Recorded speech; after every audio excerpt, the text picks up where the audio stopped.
Ah, ini ada Ibnu Kalam nih. Ayo. Ini Muslim ini, Ibnu Kalam ini. Tapi nggak tahu, udah dalam perjalanan dia meninggalkan agama Islam. Ya, selamat malam Pak Kalam. Ya, selamat malam, selamat malam. Ya Pak Kalam, bagaimana ini Pak Kalam? Saya ingin menyadarkan orang-orang Islam bahwasanya Al-Quran berkata, umat Muslim malah marah-marah. Gimana Pak Kalam? Silakan. Ya, padahal ayat itu tertulis dalam Al-Quran. Ya, sayangnya itu dinafikan dengan ayat. Nafi itu artinya dibatalkan oleh atau disingkirkan atau ditutupi oleh ayat yang lain kan. Dengan ayat Nabi Muhammad diperintahkan untuk menuhankan Tuhan negeri Mekah. Nah itu. Kayak ngomong di situ yang mengatakan Tuhannya orang Israel itu adalah Tuhan yang benar adalah Fir'aun. Fir'aun, ya. Karena Nabi Muhammad, ya Fir'aun yang ngomong itu. Fir'aun yang ngomong. Iya, dan banyak ayat-ayat lain yang mengatakan bahwa Bani Israel itu dilebihkan atas segala bangsa. Betul, fakta tidak bisa dipungkiri, termasuk kecerdasan, ekonomi, kedokteran dan segala-galanya angkasa luar. Ya, tapi sayangnya begini Pak Kalam, kenapa umat Muslim sekarang itu mereka malah melakukan ritual pemujaan Tuhannya orang Quraisy? Ya, seperti mereka naik haji ke Mekah, kemudian mereka tawaf di sana, kemudian mereka mencium-ciumi sebongkah batu di sana, lari-lari, desak-desak, injak-injakan mereka hanya untuk menciumi sebongkah batu. Ya kan kewajiban rukun iman diwajibkan bagi orang Islam yang mampu, dan itu napak tilas, artinya mengingat kembali apa yang pernah dilakukan Ibrahim. Tapi kalau dipikir-pikir di dalam Alkitab, di Taurat tidak pernah. Nah itu dia. Abraham melakukan itu. Iya, padahal di dalam Al-Quran, Pak Kalam, ada sebuah ayat yang mengatakan bahwa sesungguhnya di dalam Taurat itu terdapat petunjuk dan cahaya.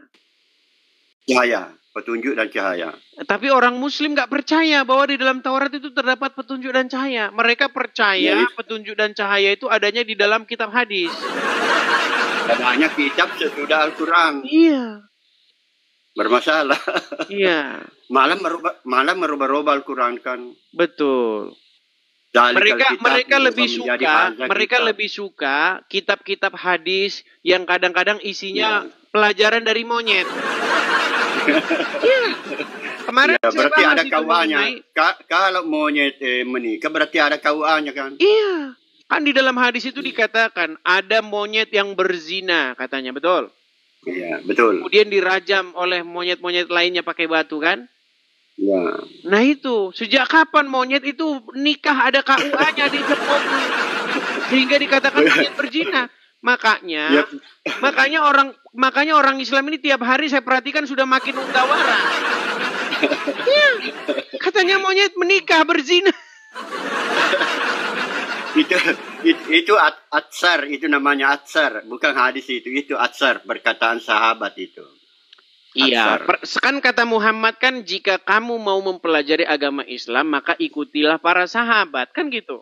Kan Muhammad yang nyuruh mengikuti para sahabat. Nah sementara sahabat mengatakan monyet berzina. Iya betul. Sejak kapan monyet ijab kabul kan begitu. Tapi yang jelas itu bukan hadis, bukan ucapan Nabi Muhammad, hanya ucapannya sahabat saja. Iya, tapi kan sahabat itu kan mendapat konfirmasi dari Muhammad. Ya, Sebaik-baiknya umat Muslim, kata Muhammad. Legitimasi dari Rasul. Betul. Mendapat legitimasi, ya. Sebaik-baiknya umat, kata Muhammad, itu adalah generasi para sahabat. Ya. Betul? Betul. Iya. Jadi nggak mungkin umat Islam generasi sekarang itu lebih baik dari generasi para sahabat. Nggak mungkin. Nah, tapi menjadi kendala Pak Kalam. Gini. Yang menjadi problem besar Pak Kalam, bahwa para sahabat itu mereka baku pedang, baku tikam, mereka baku bunuh. Iya, betul. Ya, itu yang terjadi di dunia Islam teman-teman. Setelah Muhammad meninggal, itu para sahabat itu baku bunuh. Ya. Iya, terjadi perang Siffin, perang Karbala, perang Jamal, itu baku bantai mereka itu. Itulah yang kata Muhammad generasi terbaik itu. Iya, memang seperti itu orang Islam tuh, kalian kayak begitu. Harus contoh apa yang dilakukan oleh para sahabat. Nah, makanya kalau kalian pergi ke Timur Tengah sana ya kayak begitu. Itulah orang Islam. Begitu. Ya harapannya Nabi Muhammad itu baik, tapi faktanya kan tidak. Termasuk semacam aura ya, semacam apakah salat itu hebat atau apakah salat itu menimbulkan suatu aura untuk menolak kejahatan. Ternyata tidak, saudara, karena Khalifah Umar itu sedang salat dan ditikam. Demikian pula Khalifah Utsman. Khalifah Utsman itu sedang membaca Al-Quran, kemudian beliau dibacok. Jadi, coba Anda pikirkan ini bagi umat Islam, pikirkan itu. Kenapa bisa begitu? Apa auranya itu? Apa pengaruhnya itu membaca Al-Quran? Itu sahabat Nabi yang membaca Al-Quran itu luar biasa. Dia punya ilmu nausarat, ilmu qiraat bagus. Tapi faktanya sementara baca Al-Quran, ya dia dibacok. Sementara baca Al-Quran dia dibacok. Apa suara saya terdengar? Tidak terdengar. Oh iya.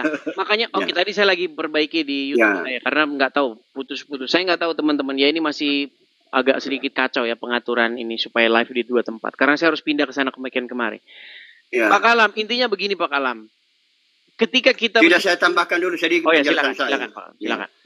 Jadi misalnya salat tadi apa pengaruhnya dengan membaca Al-Quran? Saya lihat itu peristiwanya tidak terlalu berpengaruh. Khalifah Umar sedang salat, dia ditikam.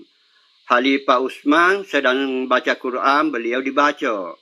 Khalifah Ali sedang berwudu, beliau dibacok.